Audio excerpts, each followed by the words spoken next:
다 같이 일어나셔서 마음과 뜻과 정성을 모아 하나님께 주일 예배를 드리겠습니다.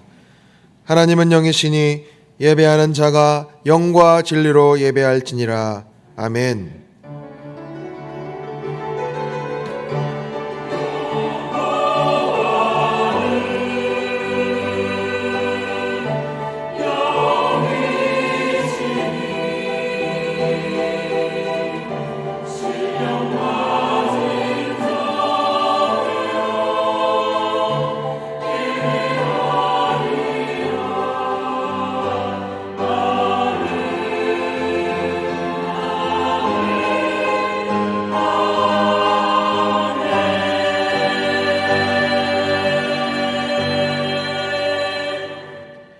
찬송과 영광 받기에 합당하신 하나님 아버지, 지금 이곳에 주의 백성들이 함께 모여 주님만을 경배하며 예배드립니다.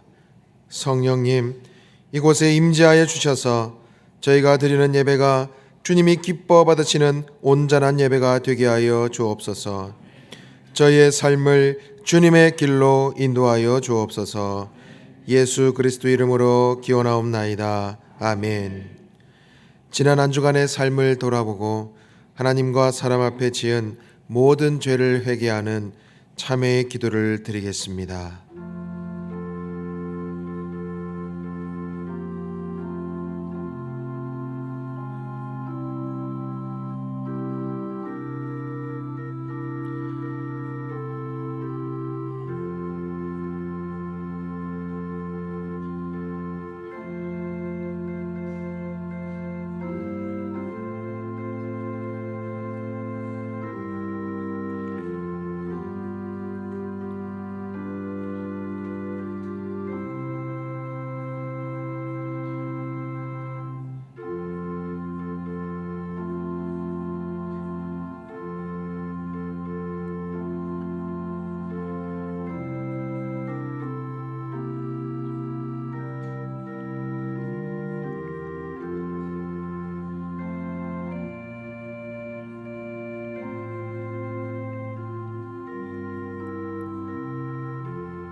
만일 우리가 우리 죄를 자백하면 그는 미쁘시고 의로우사 우리 죄를 사하시며 우리를 모든 불의에서 깨끗하게 하실 것이라. 아멘. 찬송가 9장을 부르겠습니다.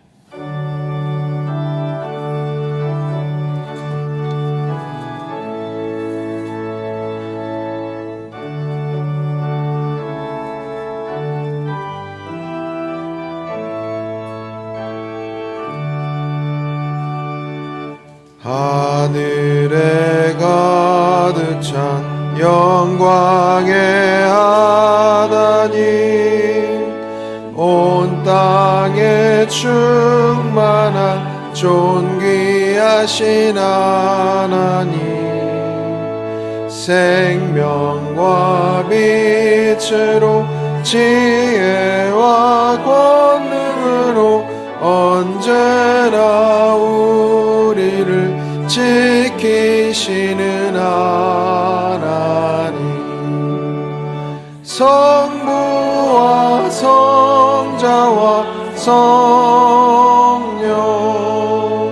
삼위의 하나님, 우리 예배를 받아주시옵소서.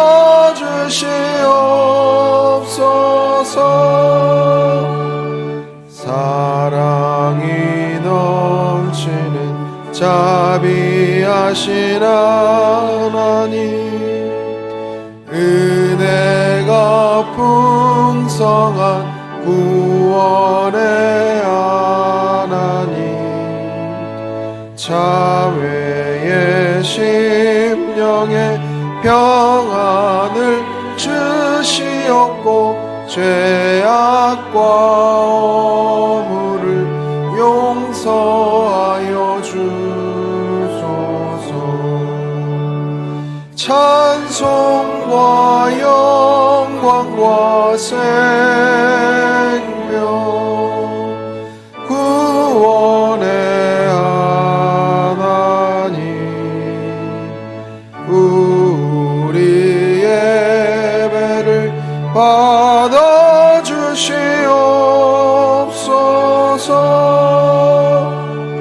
연약한 심령을 굳게 세워주시고 우둔한 마음을 지혜롭게 하시고 주의 뜻받들어 참되게 살아가며 주 말씀 따라서 용감하게 하소서. 권능과 지혜와 사랑 은혜의 하나님 우리 예배를 받아주시옵소서.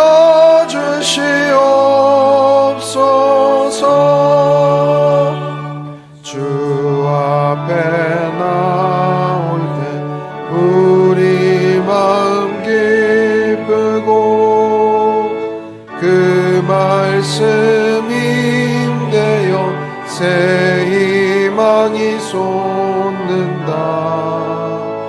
고난도 슬픔도 이기게 하시옵고 영원에 잇대어 살아가게 하소서. 우리의 자랑과 기쁨 생명의 하나님 우리 예배를 받아주시옵소서.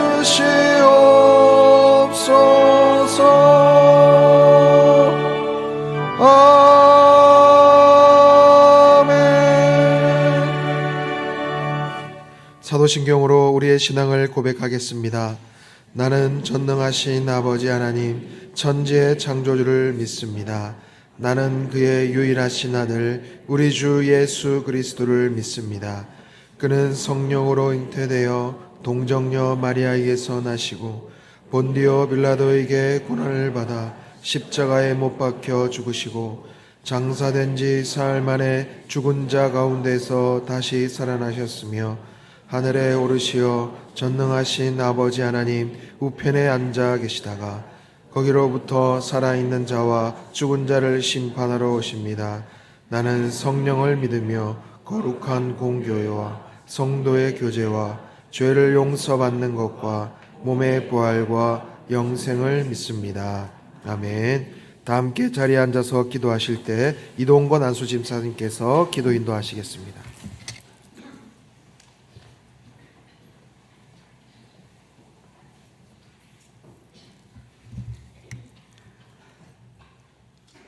언제나 우리와 함께 하시는 하나님 아버지의 은혜와 사랑에 감사를 드립니다.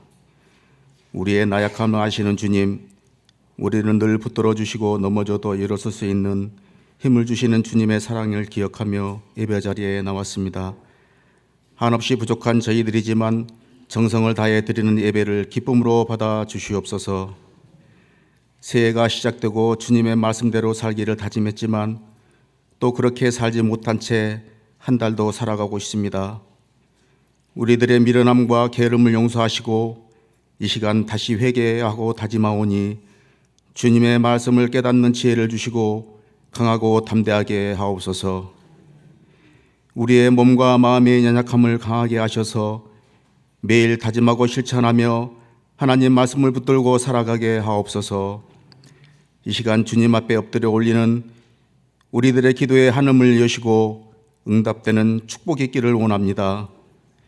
예배 가운데 근심이 없게 하시고 온전히 하나님을 만나는 시간 되게 하시옵소서. 하나님 아버지, 이 시간 영락교회를 위하여 기도드립니다. 교회가 1년을 계획하고 준비하는 모든 일들이 하나둘 이루어져 하나님의 뜻을 세워 하나님께 영광 돌리는 은혜가 있게 하옵소서. 주님이 이 나라와 이 민족의 자비와 긍휼을 베풀어 주시옵소서. 정치적 이념을 초월하여 하나 되게 하시고 하나님의 공의와 정의가 강물같이 흐르는 나라 되게 하옵소서. 경제가 안정되고 대한민국의 문화가 세계의 주역으로 성장하게 하옵소서. 주님 또한 사회의 각종 범죄가 들끓고 있습니다. 범죄가 사라져 이 나라의 평화가 있게 하시고 빈부격차가 해소되며 노사 갈등이 줄어들게 하옵소서. 이 시간 말씀을 들고 단위에 서시는 목사님을 위해 기도합니다. 목사님의 영육을 강건하게 하시고 하늘의 에너지를 공급받아 독수리가 날개치며 올라감 같이 새 힘을 얻게 하시옵소서. 목사님을 통하여 주시는 말씀을, 하나님의 말씀을 들을 수 있도록 우리에게 성령의 감화를 허락하여 주시옵소서. 다시금 주님의 말씀을 깨닫고 게으른 몸과 마음에 새로운 결단이 생기게 하시고 새 힘을 얻어 움직이는 우리의 삶이 축복이 있게 하옵소서. 이 시간 지휘자와 반주자, 성가 대원들이 하나 되어 하나님께 영광 돌리는 찬양을 기쁘게 받아 주시옵소서. 또한 하나님 나라를 위해 애쓰는 모든 영락교회 가족들에게 평안을 주시옵고 예배를 위해 수고하는 손길 위에 하나님의 은총이 있기를 원합니다. 다시 세상에 나가 한 주간을 살 때 죄짓지 않도록 우리를 지켜주시기를 원하며 살아계신 예수 그리스도 이름으로 기도드렸사옵나이다. 아멘.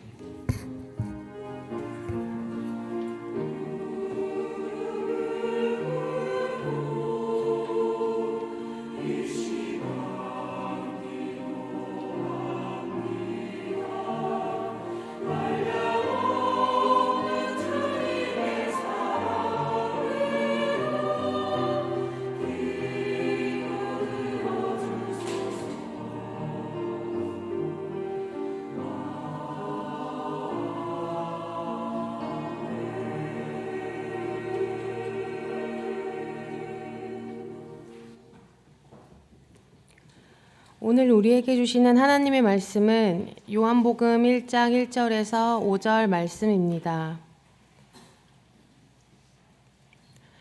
요한복음 1장 1절에서 5절 말씀입니다. 신약성경 141쪽에 있습니다. 하나님의 말씀을 봉독하겠습니다. 태초에 말씀이 계시니라. 이 말씀이 하나님과 함께 계셨으니 이 말씀은 곧 하나님이시니라.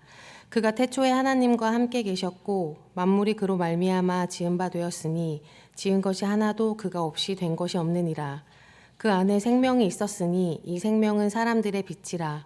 빛이 어둠에 비치되 어둠이 깨닫지 못하더라. 이것은 하나님의 말씀입니다.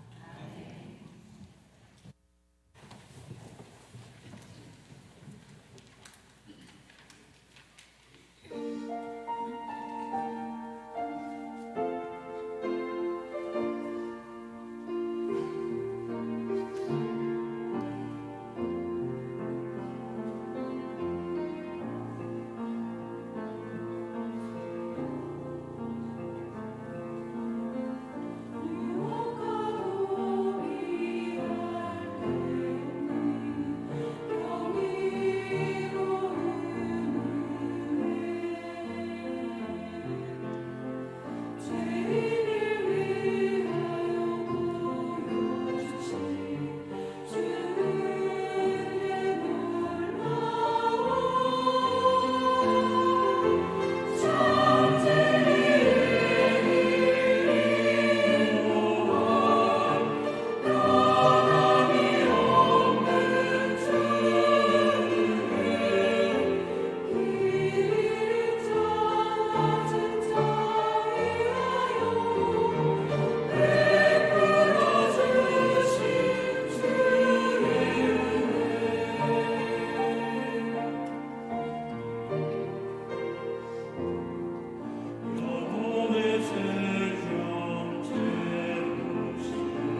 아멘. 귀한 찬양 감사합니다.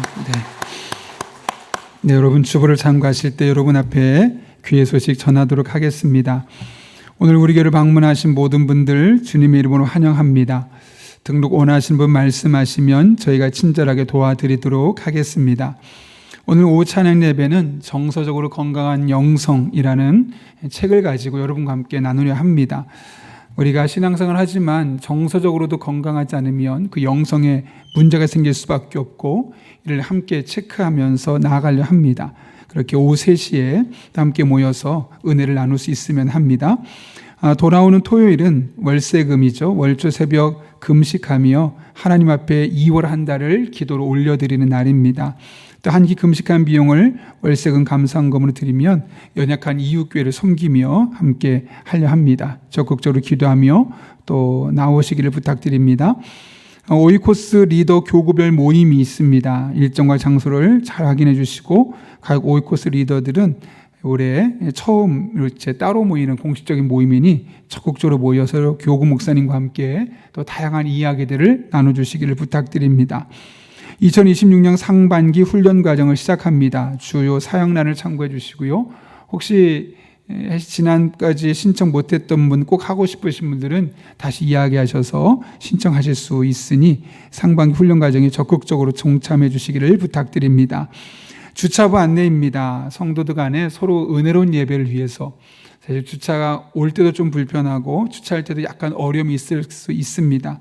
그럼에도 불구하고 서로 은혜를 받았으면 좋겠고요. 무엇보다 이 추운 날씨에 우리 주차 요원분들이 참 고생하시는데 여러분들이 그럴 때라도 또 웃는 모습으로 잘 지시를 따라주시면 그분들도 함께 한 사람이 예배자인데 또 큰 은혜가 있지 않을까 싶습니다. 적극적으로 이렇게 감사를 표현하고요.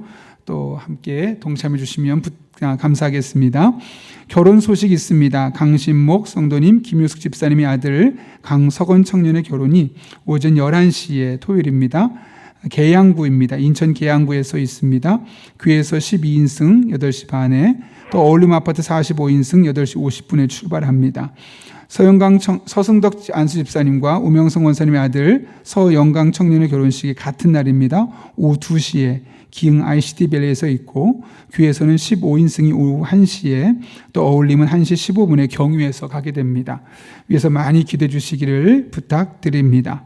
더 자세한 내용은 주보를 참고해 주시고 우리 함께 기도하고 말씀 나누겠습니다. 거룩하신 아버지 하나님, 오늘도 불러주신 은혜를 감사를 드립니다. 하나님의 말씀을 듣습니다. 우리의 피곤한 마음, 몸을 일깨워 주시고 말씀에 집중할 수 있는 우리들 되게 도와주시며 선포되는 말씀이 우리 한 사람 한 사람의 마음속에 새겨지는 복된 시간 되게 하여 주옵소서. 예수님의 이름으로 기도하옵나이다. 아멘. 우리 앞뒤에 좌우 있는 분에게 이렇게 인사해 볼까요? 예수 믿는 것이 가장 큰 복입니다. 이렇게 인사해 보겠습니다.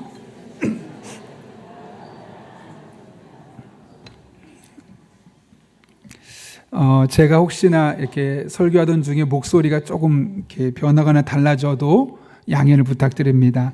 제가 이제 병원에 갔는데 한쪽 성대가 지금 움직이지 않아서 약간 소리가 갈라질 수 있다고 하니까 여러분들 양해해 주시고 들으시면 되겠습니다.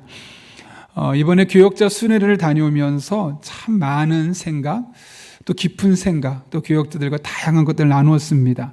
그러다가 이제 한 곳에서 식사를 하고 카페를 지나가는데 그 카페 간판이 참 큰 영감을 주었습니다. 이렇게 써 있더라고요. 좋은 날입니까? 커피 마시러 오세요. 기분이 안 좋은 날입니까? 커피 마시러 오세요. 오늘 행복한가요? 커피 마시러 오세요. 스트레스 받았습니까? 커피 마시러 오세요. 뭐 영감이 필요합니까? 커피 마시러 오세요. 커피 마시고 싶으세요? 오세요. 뭐 영어지만 제가 그냥 번역하면서 그런 내용 같습니다. 결국 답은 커피라는 거죠. 마치 커피가 우리들의 삶의 모든 영향, 모든 상황에 모든 답이 되는 것처럼 묘사하는 이 내용을 보면서 제가 지난해 문득 우리 작은 목사님들 돕기위해서 했던 세미나에 참석했었는데 그때 한 사건이 생각이 났습니다. 제가 위원장이라서 종로 5가에 있는 100주년 기념관에 가게 되었는데, 이제 그곳에서 한 총회장 목사님 오셔서 설교를 하시면서 본인이 우리 인간이 겪을 수 있는 모든 아픔, 고통, 스트레스를 다 찾아봤답니다. 그리고 AI에다가 넣어놓고 이 모든 문제를 해결할 수 있는 대상이 있다면 누군지 가르쳐 달라고. 그랬더니 의외로 AI가 이렇게 대답했다고 합니다. 오직 하나님. 더 구체적으로 말하면 예수 그리스도 한 분밖에 없다는 겁니다. 예, 아멘 하시더라고요, 목사님들도. 물론 신앙을 가진 사람들을 전제로 한 것일 겁니다. 그럼에도 불구하고 내려오는 내내 많은 고민을 했습니다. 예수님? 그래, 예수님이 정말 그런 분이라면 우리들의 삶이 어떨까? 그러면서 문득 만약 우리가 믿는다고 고백하는 예수님이 가짜라면 우리만큼 불행하고 우리가 하는 이 모든 일은 시간 낭비일 수밖에 없겠다라는 생각이 들었습니다. 대신 예수님이 진짜 살아계시다면, 정말 예수님이 정말 계시다면 우리야말로 정말 큰 복을 누리며 살아가는 사람이 아닌가 하는 생각까지 이르렀던 적이 있습니다. 오늘부터 우리는 요한복음의 말씀을 살펴보게 되죠. 보통은 마태, 마가, 누가, 요한복음을 일컬어 사복음서라고 이야기합니다. 사실 이 복음서가 굳이 4개까지 있을 필요가 없는데 요한복음까지 기록된 것을 보면 요한복음 자체도 큰 의미가 있는 것이죠. 여러분, 요한복음을 기록한 목적이 무엇 때문일까요? 요한복음 20장 31절을 보면 그 기록한 목적을 아주 분명하게 이렇게 이야기합니다. 오직 이것을 기록함은 너희로 예수께서 하나님의 아들 그리스도이심을 믿게 하려 함이요 또 너희로 믿고 그 이름을 힘입어 생명을 얻게 하려 함이라. 그러니까 요한복음을 쓴 목적은 2가지로 정확하다는 겁니다. 첫 번째로는 예수님께서 하나님의 아들로서 우리를 구원하시기 위해 오신 분이란 사실을 믿는 것, 그 사실을 믿게 하기 위해서 요한복음이 쓰여지게 되었다는 거죠. 2번째로는 그 이름을 힘입어서 생명, 즉 영생을 힘입고 하나님의 자녀가 될 뿐만 아니라 질적으로 풍성한 삶을 살 수 있다는 사실을 알게 하는 것이 요한복음을 기록한 중요한 목적이라는 겁니다. 여러분, 왜 그렇다면 이 당시에 이렇게까지 했어야만 할까요? 이 당시에 사도 요한이 살던 시대에는 예수님에 대한 소문이 다양하게 펼쳐져 있었습니다. 어떤 사람들은 예수님이 정말 구원자셔라고 분명하게 믿는 믿음의 고백을 갖고 그런 소문이 퍼져 있기도 했고, 또 한편으로는 예수는 협작꾼, 사기꾼, 거짓말장이야, 사실은 자기 하나님의 아들이 아닌데 마치 하나님의 아들인 것처럼 우리를 속이는 그런 사기꾼이야. 그런데 그런 여론이 훨씬 더 컸던 거죠. 그렇게 사람들의 말에 오르락내리락 하는 예수님은 전혀 원래 예수님과 다른 모습으로 알려지게 되었던 겁니다. 이런 상황 속에서 사람들의 입에 오르락내리락 하는 예수님이 아니라 진짜 예수님은 어떤 분이신가를 알려주고 싶었기 때문에 요한이 오늘 요한복음을 기록하게 되었던 것이죠. 그런 맥락에서 요한복음의 주인공은 오롯이 예수님이십니다.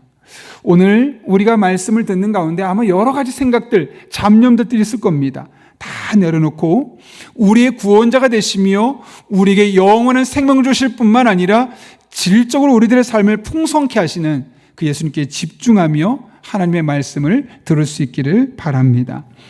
오늘 본문은 예수님께서 왜 이 땅에 오셔야만 했는지 그 이유를 밝히면서 시작하고 있습니다. 먼저 1절부터 3절까지 말씀 보게 되면 예수님께서 어떤 분이신지를 이야기하고 그분이 어떤 일을 행하셨는지를 말씀하죠. 같이 한번 읽겠습니다. 시작. 태초에 말씀이 계시니라. 하나님이시니라.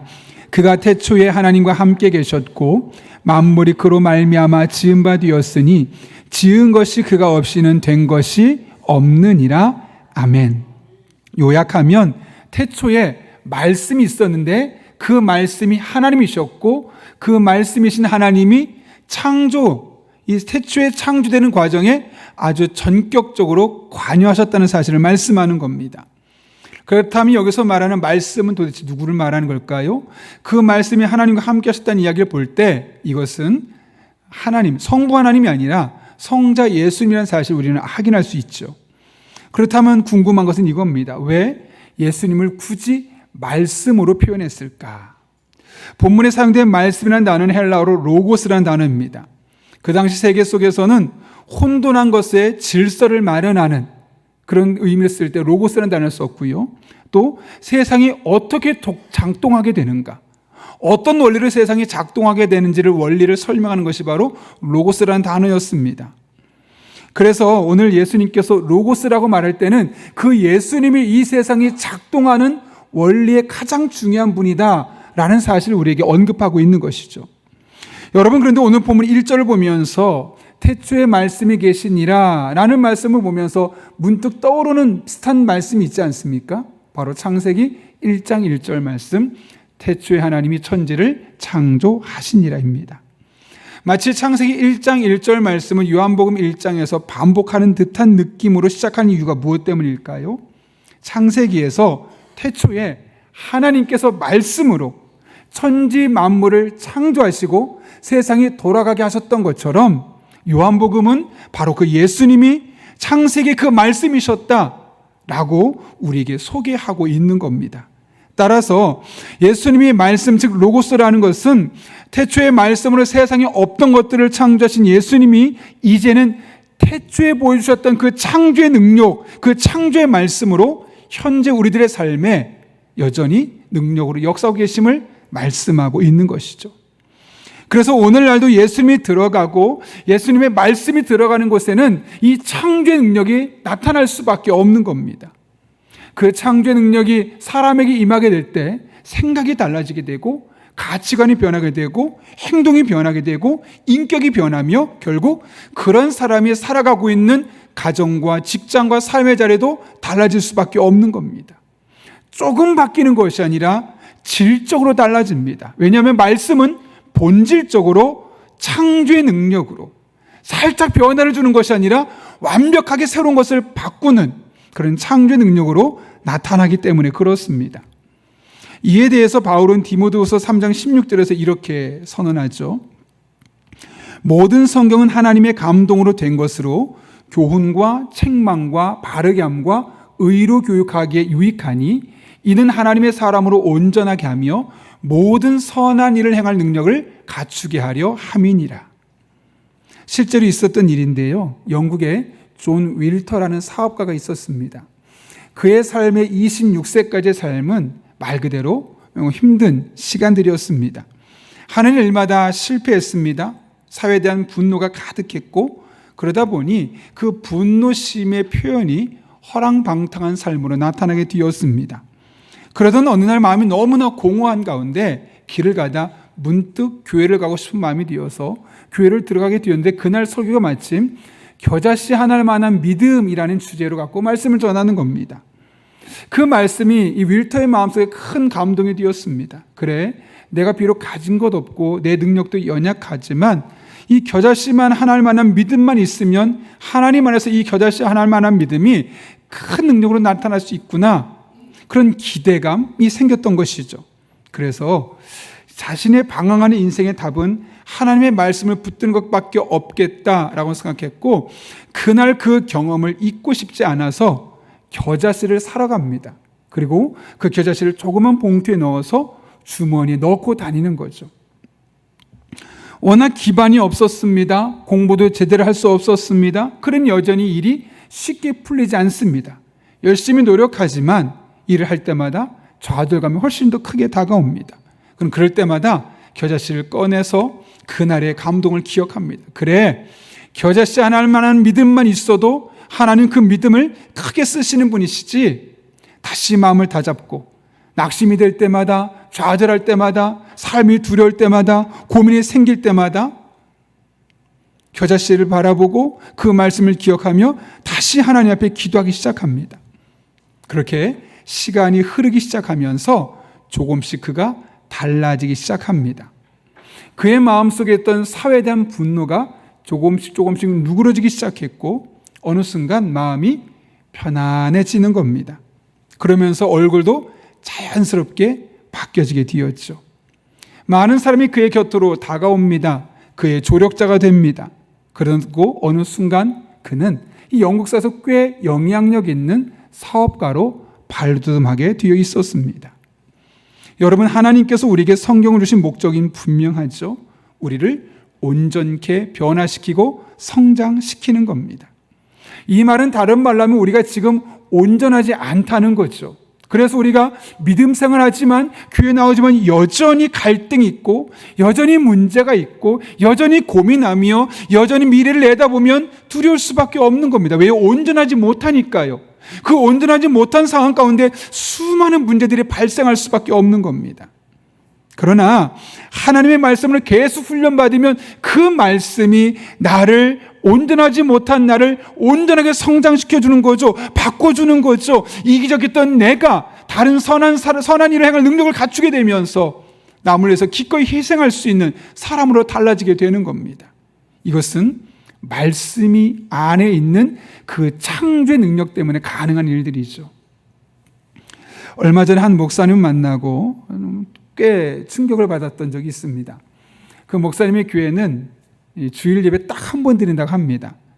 주일의 예배도 한 번 드릴 뿐만 아니라 평일에도 새벽 기도도 없고 수요 기도도 없고 어떤 것도 없고 주일에만 와서 말씀 붙들고 오후에는 성경 공부가 끝이라는 겁니다. 설교 듣고. 그래서 궁금해서 목사님 왜 그렇게 하십니까? 라고 물었더니 잘 생각해 보니까 성도님들이 주일날 설교 하나 딱 듣고 그거 말씀 붙들고 자신의 삶에 적용해서 일주일 동안 그 말씀으로 자신의 삶도 변화시키지 못하는데 매일 말씀 많이 들어봤자 그 말씀이 소화가 되겠냐는 거예요. 그냥 듣고 지식은 되겠지만 결국 그 사람의 인격을 변화시키고 삶을 변화시키는 창조의 능력으로는 나타날 수 없다는 거죠. 그래서 그냥 주일 예배 딱 한 번만 드리되 그 말씀을 가지고 하나의 주일 주신 말씀 가지고 매일 반복해서 묵상하며 그의 삶의 것을 녹여내기 위해서 노력하는 것이 그 교회가 나아가는 삶의 방향이라는 거죠. 물론 모든 교회가 다 그렇게 할 수는 없을 겁니다. 그러나 적어도 그 목사님이 그렇게 하는 이유는 분명히 알 수 있었습니다. 그렇게 할 때 그 말씀이 우리 안에 창조의 능력으로 우리 인생과 인격을 송두리째 바꾸기 때문이에요. 여러분, 하나님의 말씀을 들을 때마다 그 말씀이 여러분의 지적인 욕구만 충족시키는 것이 아니라 여러분의 인생을 바꾸는, 여러분의 생각과 가치관과 여러분의 삶 자체를 바꾸고 여러분의 삶의 환경 자체를 바꿀 수 있는 그런 창조의 능력이 될 수 있기를 예수님의 이름으로 축원합니다. 요한은 두 번째로 예수님을 빛이라고 묘사하고 있습니다. 오늘 본문 4절의 말씀인데 같이 한번 읽어보겠습니다. 시작. 그 안에 생명이 있었으니 여러분 이게 무슨 말일까요? 좀 어려워 보이지만 풀이하면 이런 겁니다. 예수님께서 이 세상에 빛으로 오셨는데 그 빛이 사람들에게 생명력을 준다는 거죠. 5절에서는 예수님께서 이 땅에 빛으로 오신 그 구체적인 이유, 상황을 이렇게 언급합니다. 우리 5절 말씀은 이렇게 기록되어 있죠. 빛이 어둠에 비치되 어둠이 깨닫지 못하더라. 요한은 어둠에 대해서 이야기합니다. 여기서 말하는 어둠은 우리가 낮과 밤을 말할 때 했던 그런 물리적인 공간에 있는 어둠을 말하지 않습니다. 보편적인 인간의 영적인 상태를 말하는 거죠. 그러니까 우리 인간의 상태가 매우 캄캄하고 어둡고 소망이 없고 부정적이라는 겁니다. 그런데 그 어둠 속에 예수님이 빛으로 생명력 있게 비춰주신다는 겁니다. 문제는 어둠이 그것을 깨닫지 못했다고 이야기합니다. 여러분, 깨닫지 못했다 이게 무슨 말일까요? 사실 원문은 깨닫지 못한다고 번역되지 않습니다. 원문에 이 깨닫다라는 단어가 카탈람반어라는 단어인데 이게 뭐냐면 압도하다, 굴복시킨다 이런 의미를 갖고 있습니다. 따라서 오늘 5절이 이렇게 번역해 됩니다. 빛이 어둠에 비치되 어둠이 능히 이기지 못했다. 그러니까 예수님의 그 빛으로서의 생명력 있는 은혜가 우리들에게 임하게 될 때 어둠은 물러갈 수밖에 없다는 거죠. 어둠에 비치신 예수님을 거부하는 것이 아니라 처음엔 거부하는 것처럼 보이면 결국은 이기지 못하고 물러갈 수밖에 없다는 사실을 분명하게 말씀하고 있는 겁니다. 여러분, 예수님은 어둠의 권세, 그 어둠의 지배 아래 살고 있는 우리를 구원하시기 위해서 이 땅에 빛으로 오셨습니다. 따라서 우리 인생을 어둡게 만드는 세력들을 우리가 극복할 수 있는 하나의 방법이 있다면 바로 빛이신 예수님을 따라 그분의 삶의 발자취를 따라 그분과 동행하는 삶을 살아가는 겁니다. 그러면 어둠은 자연스럽게 우리들의 삶에서 떠날 수밖에 없는 것이죠. 예수님도 그래서 요한복음에서 이렇게 직접 말씀하셨죠. 요한복음 8장 12절 말씀입니다. 같이 한번 읽겠습니다. 시작. 예수께서 또 말씀하여 이르시되 생명의 빛을 얻으리라. 아멘. 그렇습니다. 예수님을 따라가면, 예수님의 삶의 발자취를 따라가면 우리는 어둠의 일들을 멀리할 수 있게 되는 겁니다. 부정을 멀리하게 되고 음란을 멀리하게 되고 우리가 그리스도로서 마땅히 하지 않아야 될 일들을 이겨낼 수 있는 힘이 그 빛이신 예수님의 생명력으로 말미암아 우리 안에 부어져서 결국 생명의 빛을 따라 걷게 될 수 있다는 것이죠. 여러분, 이 사실을 믿을 수 있기를 바랍니다. 그리고 매 순간 예수님을 따라 예수님처럼 예수님의 생각을 가지고 살아갈 수 있는 우리들 될 수 있기를 바랍니다. 그럴 때 우리 안에 있는 어둠, 우리 안에 있는 저주, 우리 안에 있는 좌절, 부정적인 사고는 다 사라지고 은혜로, 희망으로, 기쁨으로, 소망으로, 생명으로 바뀌어지는 것을 경험하게 될 것입니다. 구세군을 창설했던 윌리엄 부스가 열심히 전도하다 어느 날 몸이 아파서 병원에 갔어요. 그때 의사가 이런 몸으로는 더 이상 이 일을 할 수 없습니다. 1년 안에 죽을 겁니다. 청천벽력 같은 소리였겠죠. 의사의 진단을 들었던 부스는 두려웠습니다. 그래서 이 문제를 하나님 앞에 진작에 고민하며 기도합니다. 하나님, 제가 계속 복음을 전해야 됩니까? 아니면 다 그만둬야 합니까? 그런데 이 문제를 놓고 진작에 기도하면서 내 사명은 그럼에도 불구하고 여전히 복음을 전하는 것이다. 설사 복음을 전하다 내가 죽는 한이 있더라도 나는 이것을 영광스럽게 받아들일 것이고 하나님 또한 이것을 기뻐할 것이다 라는 분명한 확신이 주어졌습니다.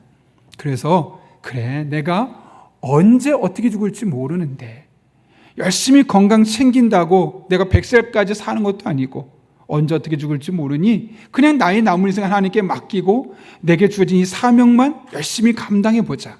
그런 마음으로 열심히 그 사명을 감당하게 됩니다. 그러면서 전도하다 보니 어느 순간 이 의사의 진단이 민망할 정도로 84세가 될 때까지 장수하게 되었고 구세군이란 것을 세우면서 가난한 이웃들을 섬기는 역할을 감당할 수 있게 되었던 거죠. 그가 훗날 그때를 회상하면서 이렇게 고백했습니다. 내가 젊었을 때 의사가 나를 버렸습니다. 그래서 나도 의사를 버렸습니다. 대신 나는 하나님만 의지했습니다. 그 하나님이 나를 지켜주셨습니다. 그렇죠?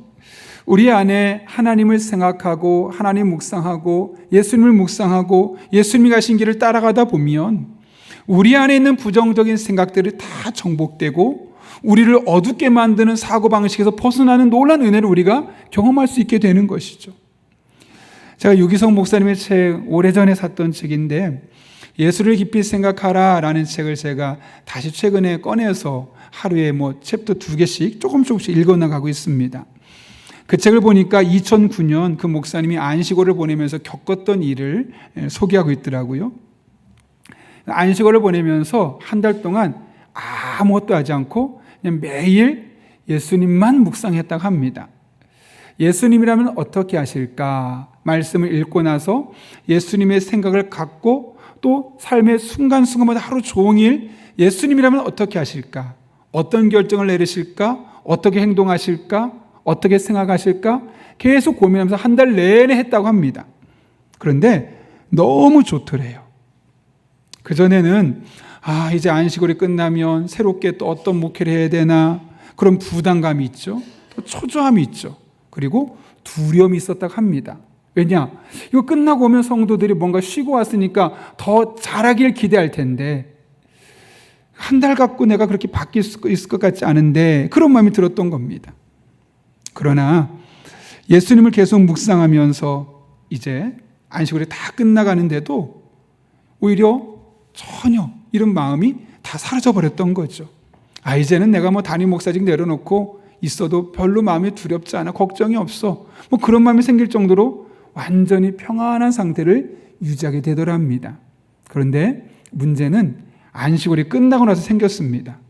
이제 안식일이 끝나고 나서 교회 와서 사역을 시작하다 보니까 또 성경 공부 준비해야죠, 설교 준비해야죠, 때로는 신방도 가야 되죠, 장례도 집례해야 되죠. 이런 다양한 일들이 시작하니까 예수님을 묵상할 수 있는 시간이 절대적으로 줄어버린 거예요. 이제 일에 골똘하고 있는 자신의 모습만 보이는 겁니다. 열심히 일하는 거죠. 그러다 보니까 다시 스트레스가 생기기 시작하고 다시 마음이 바빠지기 시작합니다. 스트레스로 얼굴이 어두워지기 시작합니다. 다시 안식일로 돌아가고 싶다. 그때가 정말 좋았는데 목회를 그만둘까? 이런 마음까지 들었다고 그래요.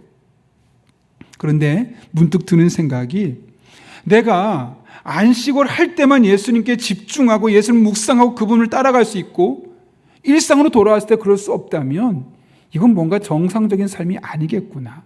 그 안식일에 누렸던 그 은혜를 일상에서도 한번 내가 누릴 수 있어야 되지 않을까 하는 마음에 이제 매일 일상의 삶을 살아가지만 그 일상 속에서 어떻게 하면 조금 더 예수님을 묵상하고 그분 앞에 내 삶을 살아갈 수 있을까 진작에 고민하며 하루하루 살아가기 시작했다는 거죠. 그러다 보니 이게 처음엔 쉽지 않더랍니다. 그러나 그럼에도 불구하고 그렇게 굳은 결단을 가지고 의도적으로 매일매일 일기를 쓰는 겁니다. 오늘 이렇게 예수님에 대해 생각하고 묵상하고 이렇게 행동했다.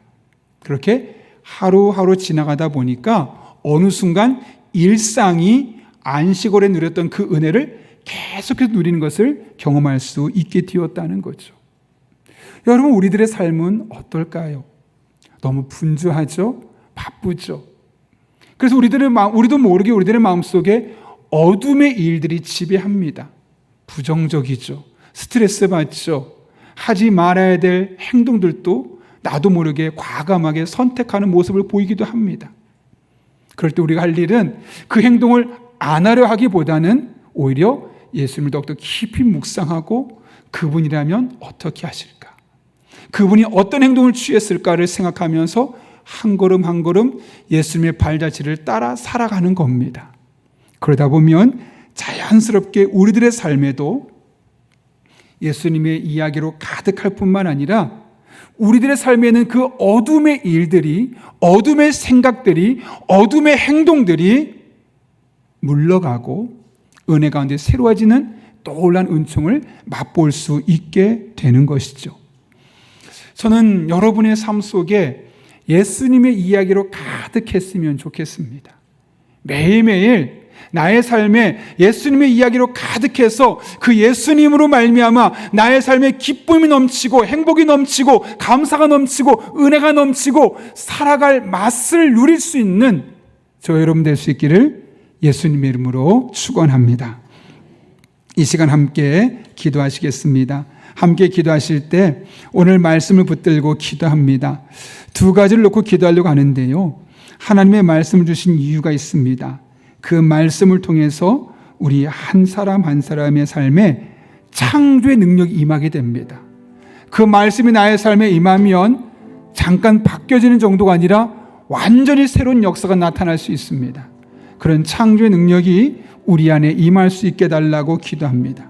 나아가서 매일 예수님을 묵상하며 예수님의 발자취를 따라갈 때 우리들의 삶에는 어둠의 일들이 다 사라지게 하시고 예수님의 생명의 빛이 우리들의 삶에 부어지는 그런 행복한 은혜가 날마다 순간마다 경험될 수 있게 해달라고 이 같은 두 가지 기도 제목 가지고 하나님의 도우심을 구하며 함께 기도하겠습니다. 거룩하신 아버지 하나님, 오늘 우리를 불러주신 은혜를 감사합니다. 하나님을 바라보며 찬양하며 의지하며 믿음으로 나가는 주의 종들의 삶 가운데 친히 함께해 주셔서 하나님의 말씀을 읽을 때마다 그 말씀을 들을 때마다 그 말씀의 창조의 능력이 우리들의 삶에 임하게 하여 주셔서 체질이 달라지게 하시고 완전한 변화가 일어나게 하시고 정말 하나님의 은혜를 간증할 수밖에 없는 그런 복된 삶을 살게 하여 주옵소서. 우리들의 삶에 어둠이 있습니다. 그 어둠의 일들이 너무나 많습니다. 하지 말아야 될 일들, 부정적인 생각들, 또 잘못된 행동들을 취할 때도 얼마나 많은지 모릅니다. 하나님 아버지, 그것을 없애려고 노력하기보다는 더욱더 주님을 묵상하며 예수님이라면 어떻게 하셨을까 고민하며 진작에 기도하며 하나님 뜻을 구하며 한 걸음 한 걸음 믿음의 길을 걸어갈 때 우리들의 삶에는 온갖 어둠의 일들이 사라지게 하시고 빛이, 생명의 빛이 우리들에게 나타나는 놀라운 은총을 경험하게 하여 주옵소서. 그렇게 하나님 안의 은혜가 우리 성도들에게 부어지게 하여 주시옵고 그와 같은 일상을 통하여 하나님 아버지 앞에 온전한 모습으로 영광 올려드리며 믿음의 길을 걷게 하여 주옵소서. 그렇게 주님과 함께 동행하게 하여 주옵소서. 살아계신 아버지 하나님, 오늘도 우리를 주님 전에 불러주셔서 하나님의 말씀을 붙들고 기도할 수 있게 하신 은혜를 진심으로 감사를 드립니다. 창조의 능력으로 이 땅에 오셨던 예수님의 그 말씀을 우리가 가슴에 담고 한 걸음 한 걸음 나갈 때 우리들의 삶에 전혀 새로운 창조의 능력이 말씀을 통해 날마다 순간마다 경험되게 하여 주옵소서. 뿐만 아니라 우리가 이 험한 세상을 살아가며 어두움의 일들이 얼마나 많이 우리들의 삶에 자리 잡은지 모릅니다. 그 그늘 속에서 때론 너무나 큰 스트레스와 좌절과 절망감에 우울한 마음에 살아가기도 합니다. 하나님 아버지, 예수님께서 이 땅에 빛으로 오셔서 생명력 넘치는 삶을 우리에게 주셨는데 그 예수님의 발자취를 따라갈 때 우리 안에 있는 우리 삶에 드리워져 있는 모든 어둠은 물러가게 하시고 예수 그리스도 안에 있는 생명의 빛이 날마다 밝게 빛나는 복된 삶을 살게 하여 주옵소서. 예수님의 이름으로 기도하옵나이다. 아멘. 우리 시간 찬송가 93장 부르실 때 마지막 절에 일어서서 봉헌하시겠습니다.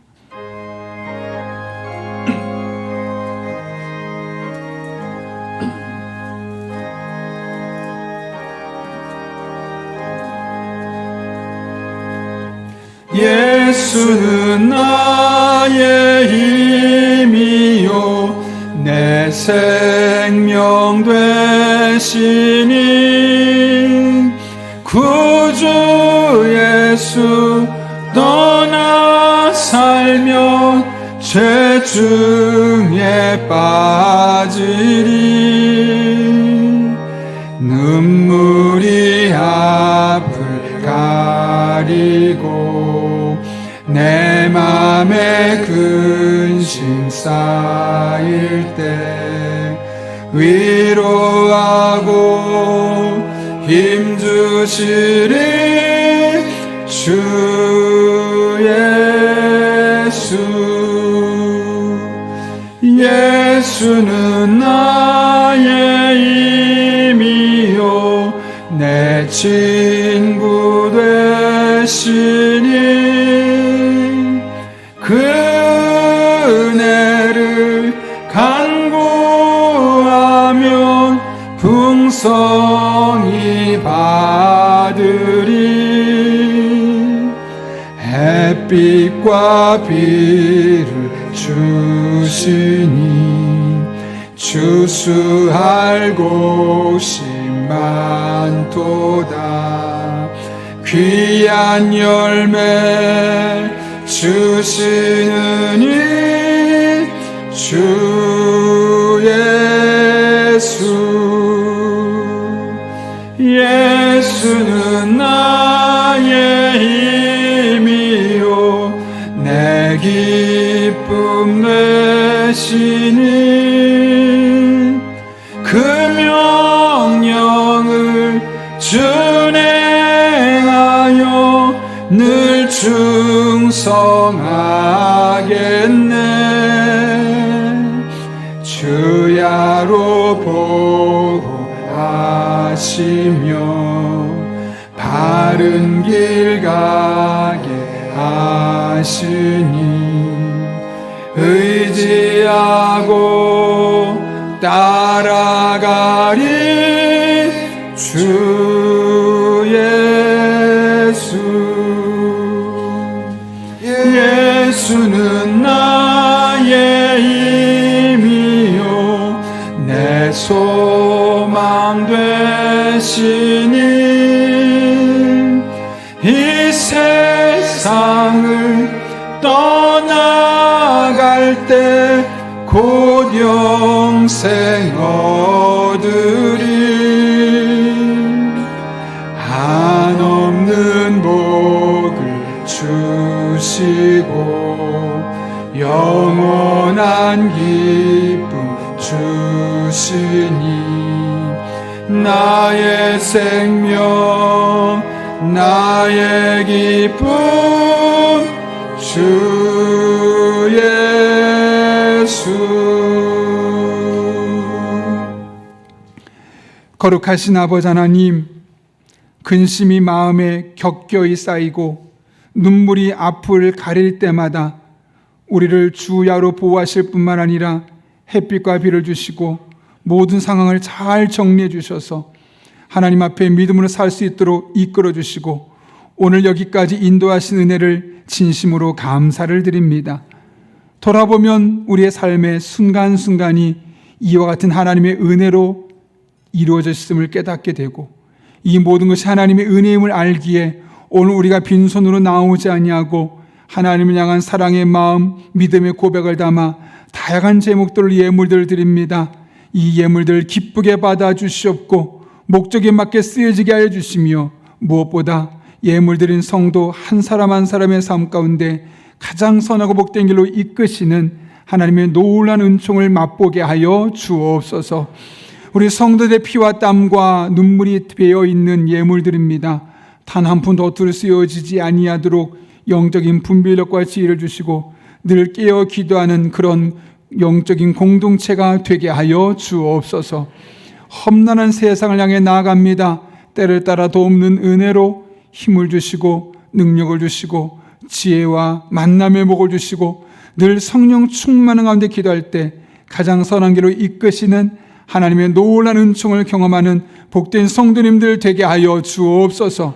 이 한 주도 변함없이 눈동자처럼 지키시고 보호하시고 가장 복되고 선한 길로 인도하실 줄로 믿사오며 지금은 우리 주 예수 그리스도의 은혜와 하나님 아버지의 변함없는 사랑과 성령님의 역사하심이 오늘 주신 말씀을 내게 주신 말씀으로 받고 남은 한평생 믿음으로 살기를 결단하는 이 자리에 머리 숙인 한 영혼 위에 그들의 삶의 자리, 우리 교회와 나라와 민족, 북한 땅과 온 세계 열방 위에 이제부터 영원토록 함께 하시옵기를 간절히 축원하옵나이다. 아멘.